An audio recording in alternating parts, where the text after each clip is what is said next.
Friends, ये story का दूसरा भाग है।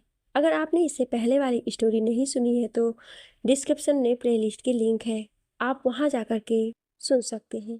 हर रोज स्टोरी का नया भाग देखने के लिए चैनल को सब्सक्राइब करके बेल आइकन को प्रेस कर लें ताकि नई आने वाली वीडियो की नोटिफिकेशन सबसे पहले आपको मिल सके।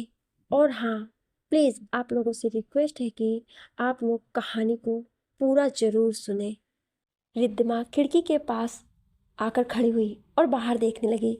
उसे तो बाहर देखने से भी डर लगता था कि कहीं विवेक के आदमी वहाँ खड़े ना हों, पर पता नहीं क्यों उसका कमरा बदल दिया गया था और इस कमरे से उसे सिर्फ हॉस्पिटल का बरामदा दिखता था। वहाँ आने जाने वाले दिखते थे।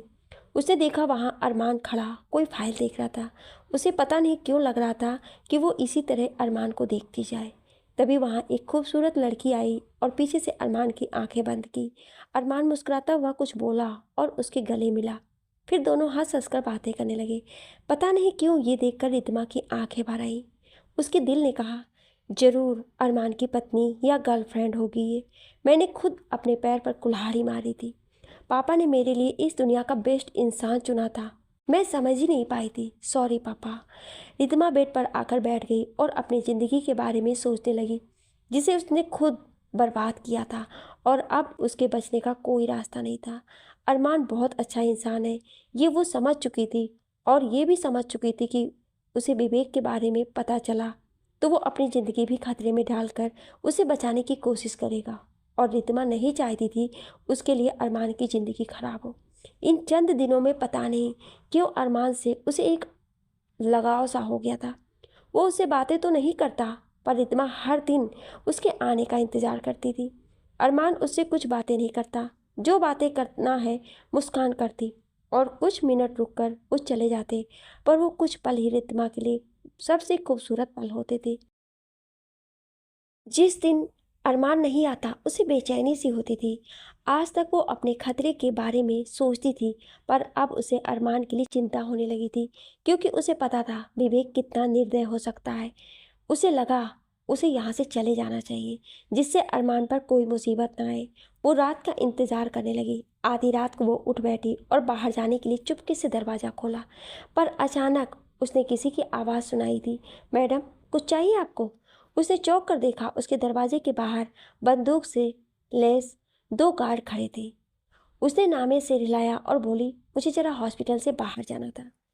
उसमें से एक ने कहा, ये तो नहीं हो सकता है मैडम, आपकी सुरक्षा हमारी जिम्मेदारी है और हमें ऑर्डर है, रात तो क्या दिन में भी आप बाहर ना जाएं और हमें बिना बताए कोई अंदर ना जा सके। रितमा को समझ नहीं पाई, पर इतना समझ गई वो बाहर नहीं जा सकती, इसलिए अपने कमरे में आकर बेड पर लेट गई। उसे कुछ समझ नहीं आ रहा था कि क्या करे। तभी उसके केबिन के बाहर से दरवाज़ा नॉक करने की आवाज़ आई और उसने आश्चर्य से देखा। उसने आज अरमान के साथ जिस लड़की को देखा था वही प्यारी सी मुस्कुराहट के साथ पूछ रही थी, अंदर आ सकती हूँ? रिद्धिमा उठ बैठी। वो लड़की डॉक्टर अतुल के साथ अंदर आई। रिद्धिमा की ड्यूटी अतुल के साथ काफ़ी बार रह चुका था, इसलिए वो उसे जानती थी। अतुल मुस्कुराता हुआ पूछा, हेलो रिद्धिमा, पहचाना? रिद्धिमा सर हिलाते हुए धीरे से बोली, नमस्ते डॉक्टर अतुल। अतुल खुश होता हुआ बोला, देखा निक्की, सब मुझे तुरंत पहचान लेते हैं और याद रखते हैं, पर जिसकी याद में मैं खोया रहता हूँ वो मुझे कभी याद नहीं करती। निक्की ठहाका लगाते हुए बोली, अब मैं आ गई हूँ तो तेरा प्रॉब्लम भी सुलझाऊंगी बच्चे। अभी जरा रिद्धिमा से बात कर लो। रिद्धिमा ने याद करने की कोशिश की पर डॉक्टर निकिता के साथ उसे काम करने का मौका नहीं मिला था, इसलिए याद नहीं कर पाई। निकिता रिद्धिमा की तरफ देखते हुए बोली, तो आधी रात को आपका कहाँ जाने का इरादा था? रिद्धिमा कुछ बोली नहीं, सिर्फ आंखें झुकाकर बैठी रही। निकिता हंसकर बोली, आपको पता भी है, इस तरह आप चोरी छुपे यहाँ से चली जाती तो कितनों की सामत आती। अतुल बोल पड़ा, हाँ रितमा, पहले तो सिस्टर, अटेंडर, फिर गेट पर जो गार्ड है, जो तुम्हारे बॉडीगार्ड है, सबकी नौकरी जाती, और फिर मैं बेचारा जिसकी अभी शादी तक नहीं हुई है, और इस डॉक्टर निकिता की भी, क्योंकि हम दोनों आज नाइट ड्यूटी पर हैं। सबकी नौकरी चली जाती तुम्हारे इस तरह चले जाने से। रितमा को समझ नहीं पा रही थी कि क्या कहे, पर निकिता हंसते हुए बोली, डरा दिया ना बेचारी को। रिद्धिमा, तुम इसकी बातों में मत आओ। मैं तुम्हें अभी एक इंजेक्शन दूंगी, सब टेंशन दूर रखो और आराम से सो जाओ, ठीक है ना। रितमा कुछ बोली नहीं पर समझ गई डॉक्टर निकिता उसे नींद का इंजेक्शन देने वाली है। निकिता इंजेक्शन देने के बाद जाने के लिए मुड़ी ही थी कि उसे रितमा की आवाज़ सुनाई दी। मैम प्लीज़ एक बात पूछना था, मेरे लिए बॉडीगार्ड किन्होंने नियुक्त किया है। निकिता उसे देखकर मुस्कुराई और जाते हुए बोली, डॉक्टर अरमान, और कौन। जब रितिमा की नींद खुली तो डॉक्टर शुभांकर को अंदर आते देखा। उन्होंने मुस्कुराते हुए गुड मॉर्निंग कहा और बताया कि आज रितिमा के सर का एक स्कैन करना पड़ेगा। सिस्टर ने उसे तैयार कर दिया तो वो उसके साथ स्कैन कराने गई और जब वापस आई तो अरमान और मुस्कान को केबिन में देखकर ठिठक गई। वो जानती थी उनको उसके भागने के बारे में पता चल गया होगा और वो डर रही थी कि पता नहीं दोनों क्या रिएक्ट करें। उसे दरवाजे पर खड़े देखकर मुस्कान जोर से बोली, अंदर आ जाओ रितमा, कुछ पूछना है तुमसे। रितमा नजरें नीची करती हुई आई और चुपचाप खड़ी हो गई। उसे खड़ा देखकर अरमान समझ गया वो घबरा गई है, इसलिए वो बोला, बैठ जाओ रितमा और डरो मत। मुस्कान ने तिरछी नज़रों से अरमान को देखा और विरक्त भाव से रितमा की ओर देखते हुए कुछ ऊंची आवाज़ में पूछी, ये आधी रात को आप कहाँ भाग रही थी? आपकी आदत है क्या ये? रितमा समझ गई मुस्कान उसके अरमान के घर से भागने की बात याद दिला रही है। उसकी आंखें भर आई और वो अपने नाखून को नोचने लगी। मुस्कान कुछ तेज आवाज में बोली, क्या हुआ? कोई जवाब नहीं सूझ रहा? रितमा के होठ थरथरा उठे पर उसके जवाब देने से पहले ही उसे अरमान की नाराजगी भरा आवाज सुनाई दिया, मुस्कान, ये क्या तरीका है बात करने का? तू जा, तेरी ड्यूटी है ना, मैं कर लूँगा रितमा से बात। मुस्कान कंधे उचकाती हुई बोली, तेरी मर्जी, तूने ही कहा था इसलिए मैं बात कर रही थी। वैसे मुझे कोई शौक नहीं है इन फालतू मामलों में पड़ूं। उसके जाने के बाद रितमा ने बहराए स्वर में कहा, मैम नाराज हो गई? अरमान मुस्कुराता हुआ बोला, डोंट वरी, उसका गुस्सा नाक पर रहता है, कुछ देर में मुझे ढूंढते हुए आ जाएगी देखना। वैसे इस गरीब का पॉकेट आज खाली होगा क्योंकि उसकी सारी पसंदीदा चीज़ें खिलानी होगी मुझे इस अपराध की माफ़ी के लिए। अरमान के कहने के अंदाज पर रितिमा के होठ मुस्कुरा उठे। अरमान मुस्कुराता हुआ बोला, ये हुई ना बात, अब बताओ तुम्हें कहाँ जाना है, हम गाड़ी अरेंज कर देंगे, तुम चली जाना। रितिमा के पास से कोई जवाब ना पाकर अरमान बोला, देखो रितिमा, मैंने पहले भी कहा था कि हम इतना चाहते हैं तुम सही सलामत अपने परिवार के पास वापस चली जाओ, हम तुम्हारी निजी ज़िंदगी में बिल्कुल भी दखल नहीं देंगे। पर रितमा उसकी ओर देखते हुए पूछी, आपने पर्सनल सिक्योरिटी क्यों रखा है मेरे लिए? अरमान बोला, मुझे इतना समझ आ गया है कि तुम्हारी जान को किसी से खतरा है और मैं नहीं चाहता तुम्हें कोई नुकसान पहुँचे। रितमा ने उसे आश्चर्य से देखा। जिस इंसान को उसने इतनी तकलीफ पहुंचाई थी, जिसकी इज्जत की धज्जियां उड़ गई होगी, उसके भाग जाने से वो आज उसके बारे में इतना कैसे सोच सकता है? एक इंसान इतना अच्छा कैसे हो सकता है? अरमान उसे चुप देखकर बोल पड़ा, मैंने पहले भी कहा था रिद्धिमा कि जो 1 साल पहले हुआ मुझे उससे कोई मतलब नहीं है, पर तुम्हारी उस दिन मुस्कान के बातों का असर देखकर मुझे लगा कोई बात है जो तुम बताने से डर रही हो। इसलिए मैं उस जगह उसके आसपास के गांव में तुम्हारी बारे में जानकारी लेने गया था और पता चला तुम वहाँ कुछ महीनों से छुपी हुई थी। मैंने तुम्हारा नाम बताया तो वहाँ कोई कुछ बोल ही नहीं पाया। फिर मैंने तुम्हारी तस्वीर दिखाई तो उन्होंने कहा कि ये तो संजना है, अर्थात तुमने अपना नाम भी छुपाया था उनसे। उसके बाद एक आदमी ने मुझसे पूछा कि क्या बात है, क्योंकि इसी तरह कुछ और आदमी तुम्हारा फोटो दिखाकर तुम्हारे बारे में कुछ दिन पहले पूछ रहे थे। इसका अर्थ क्या है रितमा? अगर कोई प्रॉब्लम है तो हम सब मिलकर कोशिश करेंगे तुम्हें वहाँ से निकालने को। रितमा कुछ नहीं बोली पर उसकी आंखें बरसने लगी। अरमान ने कोमल स्वर में कहा, मुझे ऐसा लग रहा है तुम्हारे पति किसी बहुत बहुत बड़ी मुश्किल में होंगे, इसलिए तुम कुछ बताना नहीं चाहती। क्या हम उनसे किसी तरह कांटेक्ट कर सकते हैं? इतना सुनते ही रितमा सर हिलाते हुए रोते हुए बोली, नहीं नहीं। अरमान ने देखा वो कांप रही थी। वो जल्दी से उसके पास आया और उसके हाथ को हल्के से स्पर्श करते हुए उसे आश्वासन देते हुए बोला, शांत हो जाओ रितमा, हम ऐसा कुछ नहीं करेंगे जो तुम नहीं चाहोगी, पर तुम्हें कहाँ जाना है ये तो बताना पड़ेगा ना। रितमा अपने आंसू पोंछते हुए बोली, मुझे नहीं पता कहाँ जाना है, पर मैं जानती हूँ यहाँ भी पहुँच जाएंगे। अरमान चुप था क्योंकि वो चाहता था रितमा के मन का गुब्बार निकल जाए।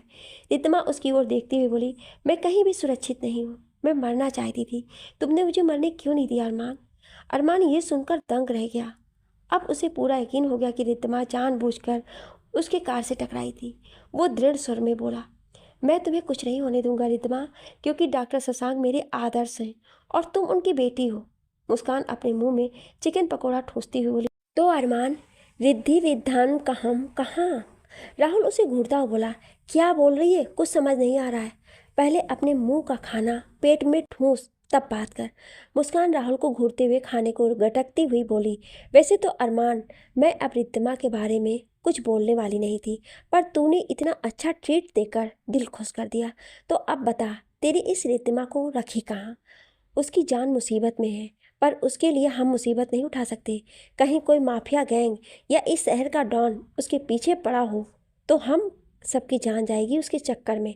अरमान बोला, पहली बात है तेरी रिद्धिमा मत कहा कर, वो मेरी नहीं है। दूसरी बात है, मैं इस तरह एक बेसहारा लड़की को नहीं छोड़ सकता। मुस्कान बोली, बड़ा आया हेल्प करने वाला। दुनिया में ना जाने ऐसी कितनी अबला लड़की होंगी, जाकर उनकी हेल्प करना। निकिता बोली, मुस्कान ऐसे मत बोल, वो डॉक्टर शशांक की बेटी है जो हम सबके आदर्श थे। ऐसे जानबूझकर उसे मुसीबत में छोड़ देना ठीक नहीं है। अंजलि बोली, पर वो अपने पति के बारे में क्यों नहीं बता रही है? अतुल बोला, हाँ अंजलि, तुमने ठीक कहा है, चलो हम सब जाकर उसके पति के बारे में पूछते हैं। अरमान का गंभीर स्वर सुनाई दिया, कोई उससे कुछ नहीं पूछेगा, सब बैठ जाओ। मुस्कान मुंह बिचकाती बोल पड़ी, बड़ा प्यार आ रहा है उस पर, भूल गया किस तरह तेरी और तेरे माता पिता की इज्जत मिट्टी में मिलाकर घर से भाग गई थी, वो भी शादी के दूसरे दिन। मेरी मान, पुलिस में रिपोर्ट करते हैं, जो करना है वही करेंगे। अरमान का चेहरा उसकी बातें सुनकर लटक गया। राहुल गुस्से से बोला, तू क्या बड़ी बड़ी बातें कर रही है? तू भी तो शादी से इनकार करती आ रही है। मुझे तो शक है तू भी चुपके चुपके कोई गुल खिला रही है। शादी की रात भाग जाएगी। मैं तुझे अभी से कह देता हूँ, सब हम जैसे शरीफ नहीं होते, ले जाएंगे फुसलाकर और बेच देंगे कहीं। मुस्कान इतना सुनते ही उठी और अपना बैग राहुल पर फेंकती हुई चिल्लाई, डूब मर कहीं जाकर। अचानक अंजलि बोली, रुक जाओ तुम लोग, मेरे दिमाग में अब सब साफ हो रहा है। कहीं ऐसा तो नहीं कि रिद्धिमा के साथ यही हुआ हो, इसलिए वो अपने पति के बारे में भी नहीं बता रही है। अतुल ने सिर हिलाते हुए कहा, मुझे भी ऐसा ही लग रहा है। निकिता बोली, हो सकता है ऐसा ही हो। अरमान, तू डॉक्टर शशांक को इन्फॉर्म क्यों नहीं करता है? कुछ भी हो, उनकी बेटी है, वो आकर ले जाएंगे और सारी प्रॉब्लम खत्म हो जाएगी। अरमान बोला, रिद्धिमा ने एक बार भी अपने पापा का नाम नहीं लिया। इसका अर्थ है वो जानती है शशांक सर उसे शायद माफ़ ना करे, क्योंकि वो इन मामलों में बहुत स्ट्रिक्ट है। अतुल बोला, अरमान तू भूल रहा है, वो पिता हैं और पिता कभी भी अपने बच्चे को मुसीबत में नहीं छोड़ते। अरमान बोला, हाँ ये सही है, पर तू सोच, क्या वे रिद्धिमा की रक्षा कर पाएंगे? जो लोग हर जगह रिद्धिमा को ढूंढते फिर रहे हैं वो इनके घर भी पहुंच जाएंगे। निकिता ने सर हिलाया और सब कुछ देर चुप रहे। फिर अरमान मुस्कान की ओर देखता हुआ थोड़ी चापलूसी भरे स्वर में बोला, मुस्की, तू मेरी बेस्ट फ्रेंड है ना? तो पर उससे पहले ही मुस्कान बोल पड़ी, सोचियो भी मत, मैं इस मुसीबत को अपने गले नहीं बांधना चाहती। राहुल बोला, तू भी तो एक मुसीबत है, जब दो मुसीबत साथ होंगे तो लोग ऐसे भी डर कर भाग जाएंगे। अरमान उदास स्वर में बोला, मुझे लगा तुम और निकिता साथ रहती हो तो कुछ दिन रिद्धिमा वहाँ रह सकती है, फिर सोचेंगे क्या करना है। निकिता बोली, ऐसी बात नहीं है अरमान कि हम रख नहीं सकते उसे, पर मुस्कान शायद कुछ दिन में अपने पेरेंट्स के पास शिफ्ट हो जाए और वहाँ हॉस्टल में सभी लड़कियां हैं, कुछ हो तो हम उनसे कैसे निपटेंगे? और तू वहाँ उसके लिए सिक्योरिटी नहीं रख सकता है, क्योंकि वहाँ की ऑनर परमिशन नहीं देगी। अरमान मुस्कान को देख के बोला, निकिता की तरह समझा कर बात नहीं कर सकती, जब देखो काटने को दौड़ती है। मुस्कान मुंह बिचका कर बोली, मुझे कोई सहानुभूति नहीं है तेरी रिद्धिमा से, तेरा प्रॉब्लम है, तू संभाल। अपने घर क्यों नहीं ले जाता है? अरमान ने आस्ते से पूछा, मैं कैसे ले जाऊं? मुस्कान बोली, क्यों?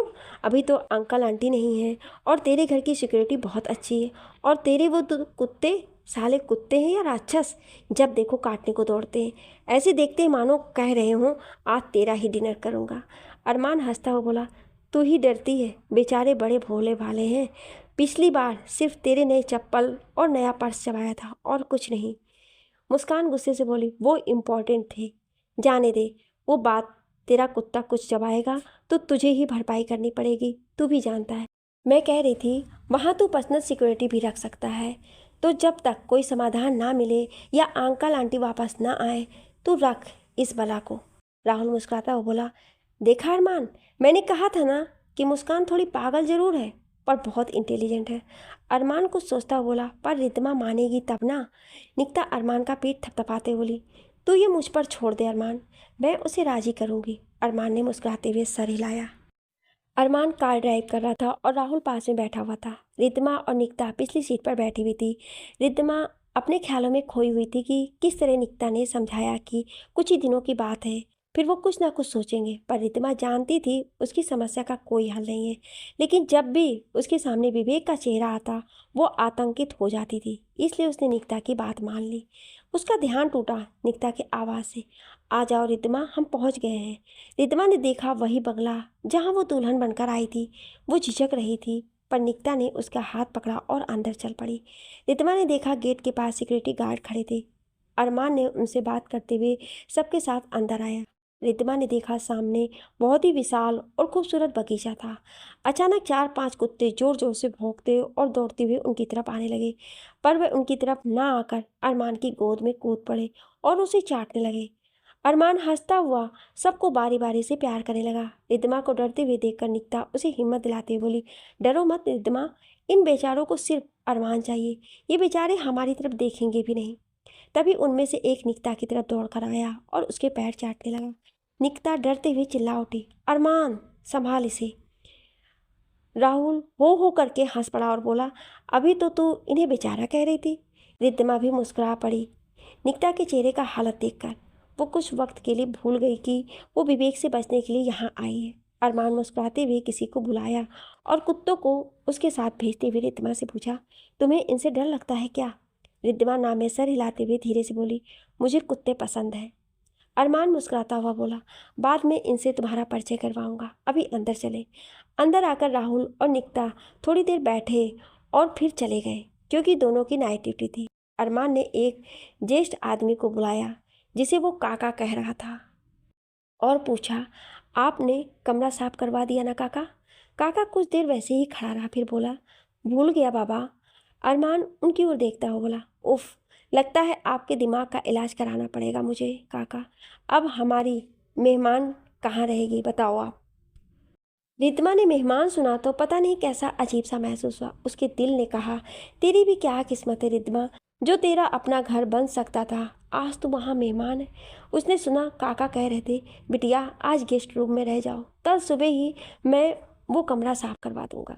रिद्धिमा को वैसे ही खड़ा देखकर अरमान बोला, तुम्हारे कमरे के पास ही मेरा कमरा होगा, कुछ ज़रूरत हो या डर लगे तो मुझे आवाज़ दे देना। पर डरने की कोई बात नहीं है, सिक्योरिटी गार्ड है जिसके परमिशन के बिना अंदर आना मौत को दावत देना है। और मेरे प्यारे कुत्ते हैं जो सारी रात खुले घूमते हैं, अनजान किसी को देखते ही उसके टुकड़े कर डालेंगे। रिद्धिमा ने मन ही मन में कहा, तुम हो तो मुझे कोई डर नहीं अरमान। पर उससे बोली, आपके पेरेंट्स? अरमान बोला, वो वर्ल्ड टूर पर गए हैं, उनके लौटने में देर है, तब तक तुम आराम से रहो यहाँ। मैं दिन में ड्यूटी पर जाऊँगा, पर तुम्हें डरने की ज़रूरत नहीं है। और हाँ, कुछ ज़रूरत हो तो काका से कहना। रिद्धिमा ने हाँ में सर हिलाया, पर उसके दिल ने उसे झिझकते हुए कहा, देखा रिद्धिमा, तेरे पापा ने तेरे लिए हीरा चुना था और तुमने अपनी बेवकूफ़ी की वजह से खो दिया उसे। तूने उसके साथ इतना बड़ा धोखा किया था, फिर भी वो आज तेरे साथ खड़ा है। पर तुम्हारे उस अपराध की सज़ा भगवान तुम्हें दे रहे हैं और देंगे। काका के आवाज़ से उसका ध्यान टूटा। बेटी आप आओ मेरे साथ। रिद्धिमा ने सर हिलाया और उसके पीछे चल पड़ी। सुबह किसी के दरवाज़ा पीटने से उसकी नींद टूटी। पहले तो वो डर गई, पर जैसे ही उसे याद आया वो अरमान के घर में है, डर एक पल में भाग गया। उसने देखा धूप काफ़ी चढ़ चुका था। उसे काका की आवाज़ सुनाई दी, बेटी दरवाज़ा खोलिए, आप ठीक है ना? रिद्धिमा दरवाज़ा खोलते हुए बोली, सॉरी काका, आज काफ़ी दिनों बाद इतनी अच्छी नींद आई। काका ने मुस्कुराते हुए कहा, अच्छी नींद सेहत के लिए ज़रूरी है बेटी। अच्छा बेटी, मैंने आपका कमरा रेडी कर दिया है, चलिए आपको दिखा देता हूँ। आपके फ्रेश होने तक मैं नाश्ता बना देता हूँ। काका रिद्धिमा को साथ में ले जाते वक्त लगातार बातें करते जा रहे थे। वो कह रहा था, ये हमारे बलविंदर भाई साहब और अनन्या मैडम का कमरा है। उधर बहुत सारे कमरे हैं, पर अरमान बाबा ऊपर रहते हैं और उन्होंने अपने कमरे के पास ही आपका कमरा दिया है। उन्हें लगता है आप अनजान हैं यहाँ, तो आपको डर लगेगा।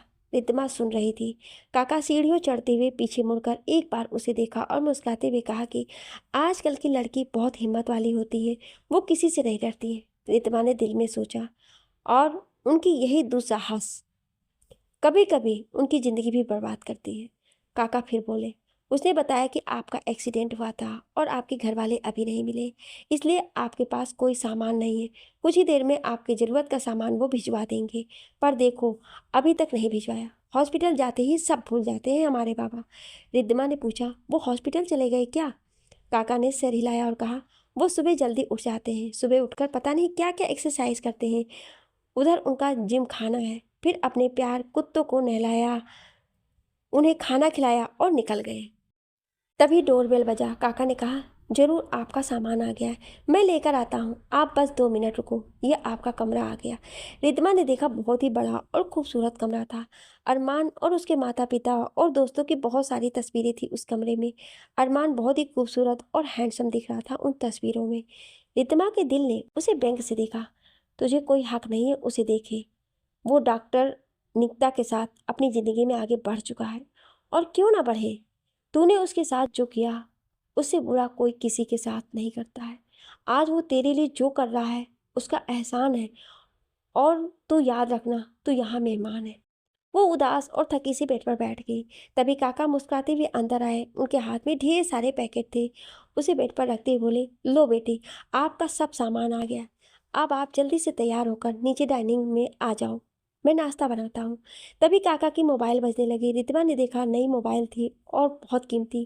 काका ने फ़ोन उठाया और जीभ काटता हुआ बोला, सॉरी अरमान, बाबा मैं मोबाइल देना भूल गया था, लो आप बात करो। उसने मोबाइल रिद्धिमा की तरफ बढ़ाता हुआ बोला, अरमान बाबा कह गए थे कि ये मोबाइल आपको देने को, मैं भूल गया था। रिद्धिमा ने आस्ते से उसकी तरफ देखा। उधर अरमान की आवाज़ सुनाई दी, क्या हुआ काका? काका ने रिद्धिमा को मोबाइल लेने को इशारा किया। रिद्धिमा ने मोबाइल लेते हुए धीरे से कहा, हेलो। उधर से अरमान की आवाज़ आई, सॉरी रिद्धिमा, मैं सुबह तुमसे मिल नहीं पाया, पर काका तुम्हारा ख्याल रखेंगे और मैंने सामान भिजवाया है। आशा है तुम्हारी ज़रूरत के सब सामान है, डरो मत, मैंने नहीं खरीदा है, निकिता लेकर आई है और उसके पसंद बहुत अच्छे हैं।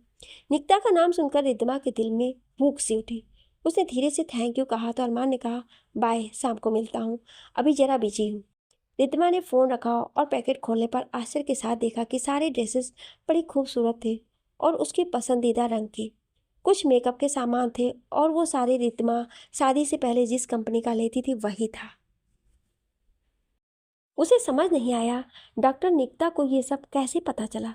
उसे याद आया अरमान की मम्मा ने शादी से पहले उससे सारी जानकारी ली थी, पर वो तो यहाँ नहीं है। क्या अरमान ने बताया होगा निकिता को? क्या उसे अब भी उसकी फिक्र है? नहीं, वो तो बस उसकी हेल्प कर रहा है। डॉक्टर निकिता के साथ उसकी जोड़ी खूब जमेगी। रितिमा ने अपने ख्यालों को झटका और उन कपड़ों में से एक गुलाबी सलवार निकाल लिया। बहुत दिनों बाद उसे अपने आप का ख्याल आया, क्योंकि 1 साल से तो उसने खुद को आईने में देखना भी छोड़ दिया था। हर दम डरी और सहमी हुई किसी तरह अपनी इज्जत बचाने की कोशिश में मारी मारी फिर रही थी। असल में उसे अपने आप से ही नफरत हो गई थी कि भगवान ने उसे ये सूरत क्यों दी, जिससे वो विवेक जैसे लोगों के नज़र में आ गई। नाश्ता करने के बाद काका उसे बगीचे में ले आए और बोले, इस बगीचे में हर तरह के फूल मिलेंगे आपको। बलविंद्र जी को पेड़ पौधों का बहुत शौक है, इसलिए यहाँ हर तरह के पेड़ हैं। वे पता नहीं कहाँ कहाँ से इन पौधों को या इसके बीज मंगाया करते हैं और खुद इसकी देखभाल करते हैं। रिद्धिमा ने आस्ते से पूछा, इतना बड़ा गार्डन? काका मुस्कुराते हुए बोले, ये तो सिर्फ फूलों का है, उधर बंगलों के पीछे फल के पेड़ हैं, मुझे तो इनके नाम भी याद नहीं रहते। रिद्धिमा ने कहा, काका आप अपना काम करो, मैं यहाँ ठीक हूँ। काका हंसता हुआ बोला, मैं बहुत बोलता हूँ ना, आपको परेशानी हो रही होगी। रिद्धिमा जल्दी से बोली, नहीं काका, मुझे बहुत अच्छा लग रहा है। अच्छा, आपको जितना पता है उतने फूलों के नाम बताओ मुझे। काका खुश होता हुआ बोला, ठीक है बेटा, चलिए मैं आपको बताता हूँ। अरमान अपना सामान लाकर में रखा और जाने के लिए मुड़ा तो मुस्कान की आवाज़ सुनाई दी, इतनी जल्दी कहाँ चला अरमान? अरमान बोला, घर जा रहा हूँ, और कहाँ?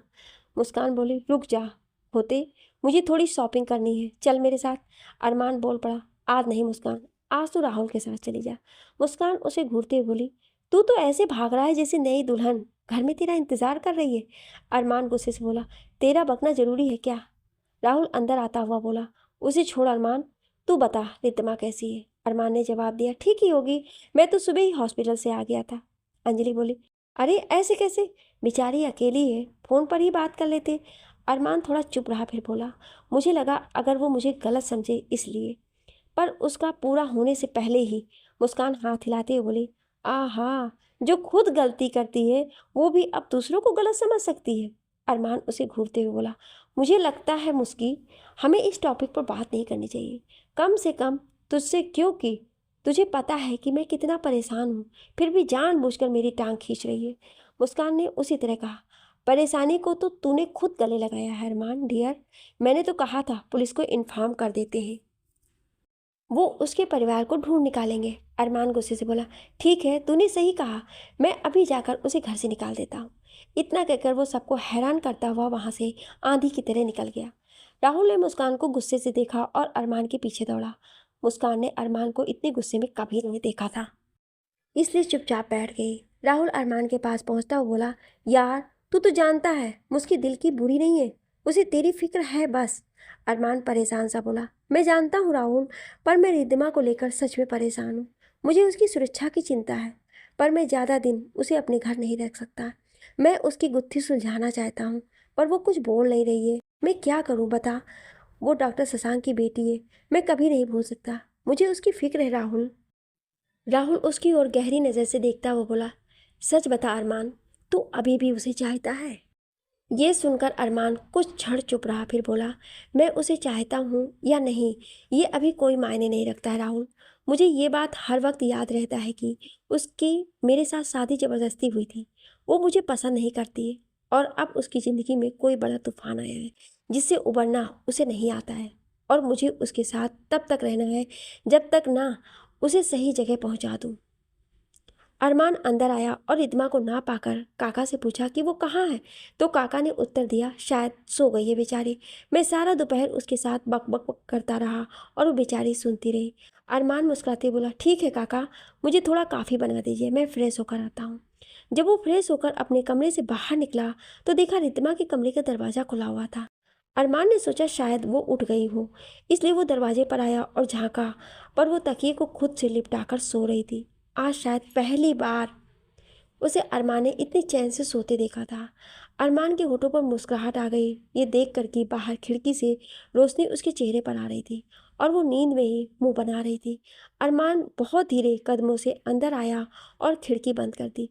रिद्धिमा के बाल हवा से उसके चेहरे पर बिखर रहे थे। उसने गुलाबी चुनरी से खुद को ढक रखा था, जिसे देखकर लग रहा था कि कोई नई दुल्हन हो। अरमान सब कुछ भूलकर उस खूबसूरत नज़ारे को देखने में खो गया। तभी रिद्धिमा ने नींद में करवट बदली और अरमान को जैसे होश आया। उसे डर लगा कहीं रिद्धिमा की नींद न खुल जाए और वो उसे गलत समझे, पर रिद्धिमा शायद गहरी नींद में थी, उसे शायद ठंड लग रही थी, इसलिए वो अपने पैरों को मोड़ती हुई सिमट कर सो गई। अरमान ने धीरे से एक चादर उसे उड़ाई और कमरे से निकल आया। कार के हॉर्न सुनकर रिद्धिमा की नींद खुल गई। उसने देखा खिड़की बंद थी और वो एक चादर ओढ़ी थी। उसे लगा काका आए होंगे अंदर। वो उठकर बालकनी में आई और देखा निकिता खड़ी थी और अरमान से कुछ कह रही थी। अरमान सर झटक रहा था। तभी निकिता ने उसके गाल पर हाथ फेरते हुए कुछ कहा, तो अरमान ने भी कुछ कहा, फिर दोनों अंदर की तरफ चल पड़े। रितमा की आंखें भर आई, क्योंकि उसे लग रहा था जो हक उसका था अब निकिता का उस पर अधिकार है। उसे पता नहीं था कि अरमान को निकिता मनाने आई थी, क्योंकि मुस्कान ने उसे भेजा था। मुस्कान अरमान के वापस आने के बाद कई बार फ़ोन कर चुकी थी, पर उसने नहीं उठाया था, इसलिए निकिता समझाने आई थी और अरमान मुस्कान से बात करने को तैयार हो गया था। वैसे भी उसे पता था मुस्कान को उसकी फिक्र है, इसलिए वो ऐसी बातें कर रही थी। वो कुछ देर अपने कमरे में रही, फिर लगा उसे डॉक्टर निकिता से मिलना चाहिए, वरना वो बुरा मानेंगी। वो डॉक्टर मुस्कान से डरती थी, पर डॉक्टर निकिता उसे अच्छी लगी थी। वो नीचे आई और काका से पूछा तो पता चला वो दोनों गार्डन में हैं। रिद्धिमा थोड़ा हिचक रही थी वहाँ जाने से, पर काका बोले, बेटी जाओ ना गार्डन में, डॉक्टर निकिता आपके बारे में ही पूछ रही थी। रिद्धिमा ने सर हिलाया और गार्डन में आई और देखा दोनों झूले पर बैठकर धीरे धीरे बात कर रहे हैं। उसे लगा वहाँ अभी जाना ठीक नहीं है, सो मुड़कर वापस जाने लगी, पर अरमान के मुंह से अपना नाम सुनकर ठिठक गई। वो कह रहा था, निक्की मैं क्या करूँ बताओ, मैं रिद्धिमा को घर से नहीं निकाल सकता, मैं इतना परेशान हूँ और मुस्कान समझती ही नहीं है। निकिता बोली, छोड़ ना मुस्कान को, तुझे शायद पता होगा वो तेरी हालत समझकर तुझसे ज़्यादा परेशान हो रही है। अरमान बोला, पता है मुझे, मेरी बेस्ट फ्रेंड है वो। उसके दिल की बात मैं नहीं समझूंगा, पर मेरी भी तो वो समझे ना। मैं रिद्धिमा पर कोई दबाव नहीं डाल सकता, पर यह भी तो टेंशन है कि पता नहीं मेरे पेरेंट्स कब लौट आए। उससे पहले मुझे रिद्धिमा को सही सलामत कहीं पहुंचाना है, जहां वो जाना चाहे। निकिता बोली, ये बात रिद्धिमा को भी समझना पड़ेगा अरमान। अरमान ने कुछ जवाब नहीं दिया। रिद्धिमा की आंखें आंसू बरसाने लगी। उससे पहले कि वो जहाँ से चली आई, कभी उसने खुद अरमान को रिजेक्ट किया था, और अब जब उसे उसकी पनाह चाहिए था, अरमान चाहता था वो वहाँ से चली जाए। अरमान चाहे कितना अच्छा हो, पर उसके पेरेंट्स को जरूर ये नागवार गुजरेगा कि जिस लड़की ने उनकी इज्जत खराब की वो यहाँ रहे। उसे जाना होगा। वो अब और अरमान को परेशान नहीं कर सकती है। कुछ दिन बीत गए रिद्धिमा को वहाँ रहते हुए। अरमान का रूटीन एक जैसा ही था। वो सुबह जल्दी हॉस्पिटल जाना, शाम को आकर रिद्धिमा के साथ डिनर करना, उसकी सेहत के बारे में पूछना, फिर अपने कमरे में जाना। उसने उसने रिद्धिमा से उसके अतीत के बारे में ना कुछ पूछा था और ना रिद्धिमा ही खुल पाई थी। पर रिद्धिमा के लिए एक मुश्किल ये हो रही थी कि उसे इस घर से प्यार होने लगा था, और यहाँ से जाने की बात सोचते ही रोना आता था। अरमान ने बातों ही बातों में उसे एक दिन बताया कि अगर वो पढ़ना पसंद करती है तो अरमान के लाइब्रेरी में जाकर पढ़ सकती है। वो घर के अंदर बने उस छोटे से लाइब्रेरी में उसे ले आया, और उसे देखते ही रितमा को अपने घर में बने पापा की लाइब्रेरी की याद आ गई। अरमान के जाने के बाद उसने पुस्तकों को देखना आरंभ किया, और देखा सभी तरह के पुस्तक थे वहाँ पर। ज़्यादातर मेडिकल से संबंधित किताबें थी।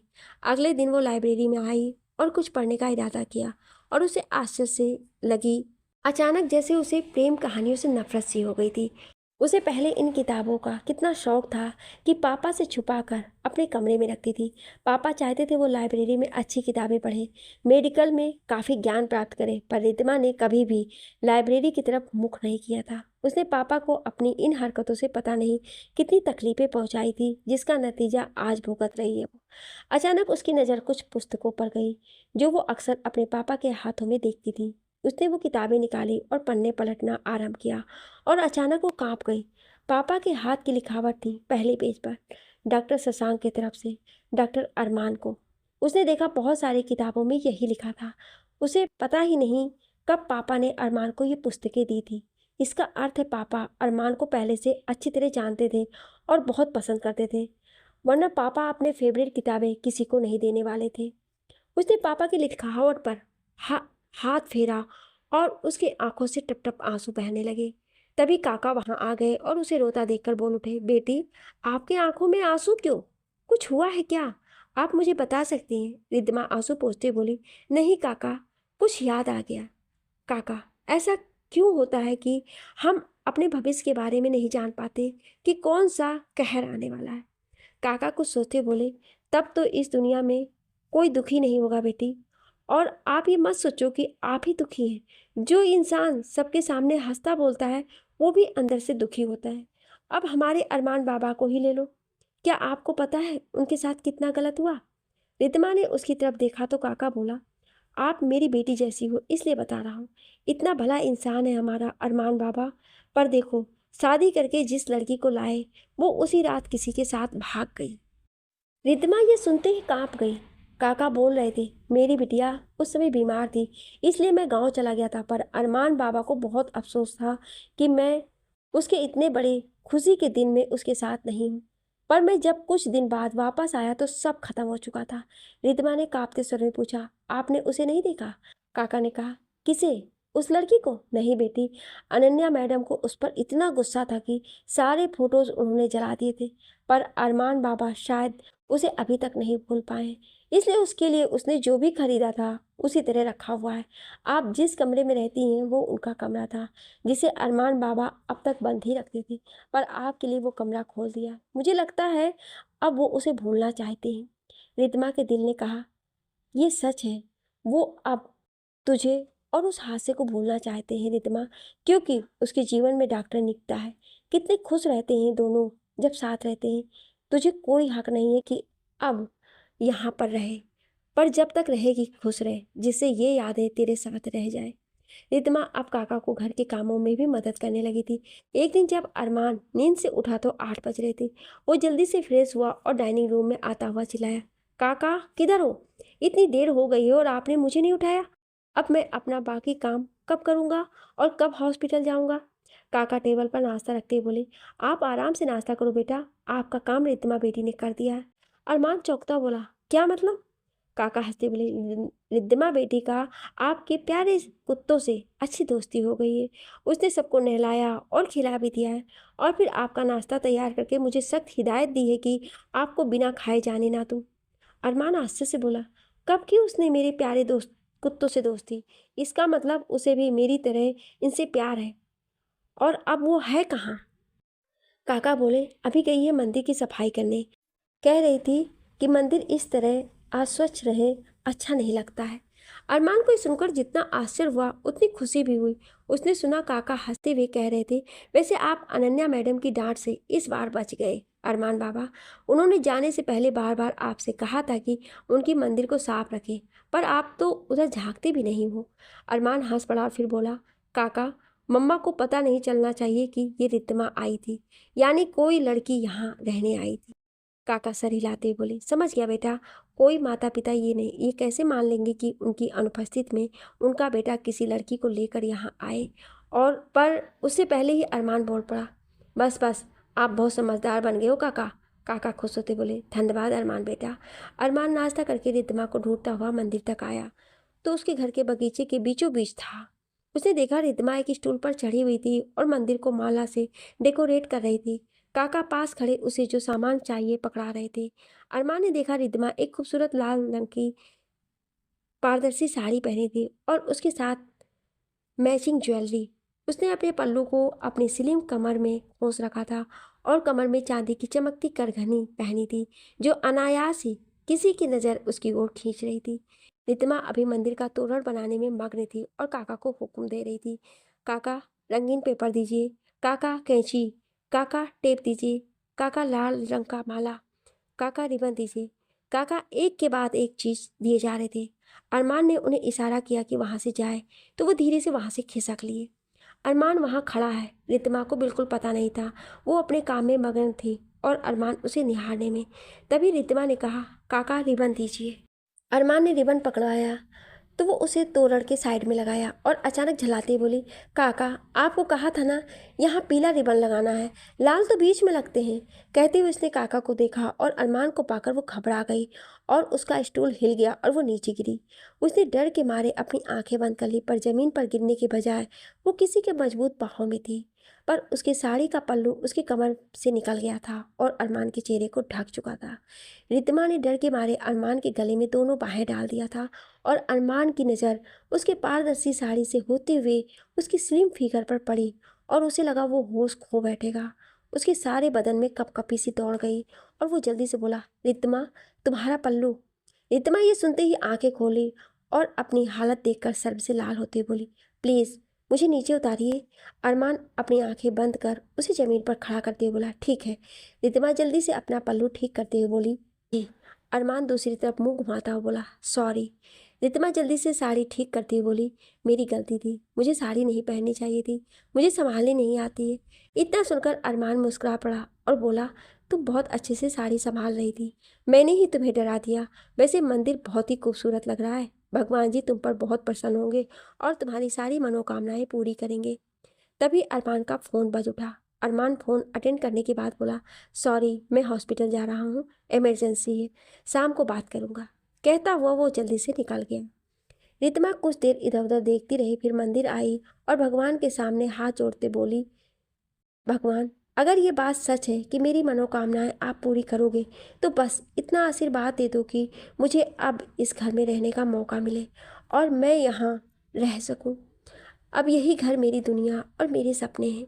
अरमान के सारे दोस्त कैंटीन में थे, मुस्कान के सिवा। वे आपस में बातचीत कर रहे थे, पर अरमान कहीं और खोया हुआ था। उसके सामने अभी भी सुबह का खूबसूरत दृश्य घूम रहा था। उसे पता था वो फिर से रितिमा के प्यार में डूब रहा है, इसलिए उससे दूर रहने की कोशिश करता, पर पहला प्यार भुलाए नहीं भूलता है।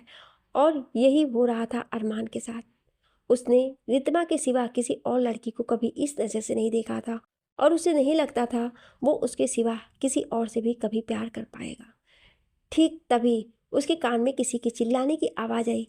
अबे तू सचमुच मुझसे इतना नाराज़ है कि कभी बात ही नहीं करेगा? राहुल बोला। लो, इसी की कमी थी, आ गई।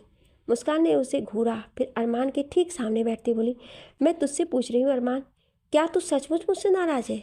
अरमान के बदले राहुल ने जवाब दिया, तुझे पता नहीं चल रहा है? आज 1 हफ्ते से ज़्यादा हो गए इसने तुझसे बात नहीं की है। ऐसा कभी हुआ क्या? मुस्कान ने गुस्से से कहा। एक इडियट लड़की के लिए तू हमारी इतने सालों की दोस्ती तोड़ रहा है? वो है ही है मनहूस। अरमान गुस्से से बोला। तुझे जो कहना है कह ले, पर रिद्धिमा के बारे में एक शब्द भी मत कहना। मुस्कान टेबल पर जोर से मारते हुए गुस्से से बोली। इसका मतलब है तू अभी से उससे उतना ही प्यार करता है? अरमान ने शांत स्वर में जवाब दिया। इसका जवाब देना मैं ज़रूरी नहीं समझता। निकिता बोली। ऐसा नहीं है मुस्की, तू सुन जरा। अरमान बहुत परेशान है क्योंकि अगले हफ्ते उसके पेरेंट्स वापस आ रहे हैं और रितमा कुछ बता नहीं रही है उसे कहाँ जाना है। अरमान उसे रास्ते पर तो छोड़ नहीं सकता और उसे कुछ नहीं कह सकता। अब वो गुस्सा किस पर निकालेगा बोल? तो उसकी बेस्ट फ्रेंड ही बची है ना।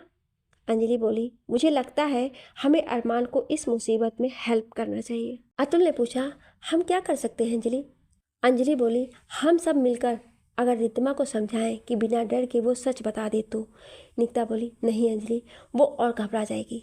अंजलि उठी और बोली, मेरी ड्यूटी है, सोचो तुम लोग रितमा का क्या किया जाए। मैं बाद में ज्वाइन करती हूँ तुम लोगों को। अतुल, अब मन्नू, निक्की और अरमान ड्यूटी पर चले गए, पर मुस्कान वैसे ही गुम होकर बैठी रही। राहुल ने पूछा, क्या सोच रही है? मुस्कान ने उत्तर दिया, रिद्धिमा नामक बला के प्रॉब्लम को सुलझाने की कोशिश कर रही हूँ। राहुल मुस्कुराता हुआ बोला, थैंक गॉड, तुझे अकल तो आई कि तूने उस अबला लड़की के बारे में सोचा।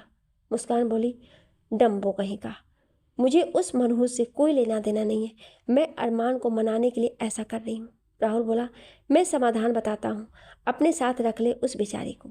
इतना सुनते ही मुस्कान राहुल के सर पर जोर से चपत लगाते हुए गरजी, चुप रहे, ये मुझे भी पता है, पर मैं ऐसा नहीं करने वाली। राहुल अपने सर पर हाथ फेरता हुआ बोला, उफ, हाथ है कि हथौड़ा? मैंने समाधान दे दिया है, अब तू सोच, तुझे अपना गुस्सा प्यारा है या अरमान की दोस्ती? क्या आप अगला भाग सुनना चाहते हैं? तो कमेंट में यस ज़रूर लिखिएगा। Thank you.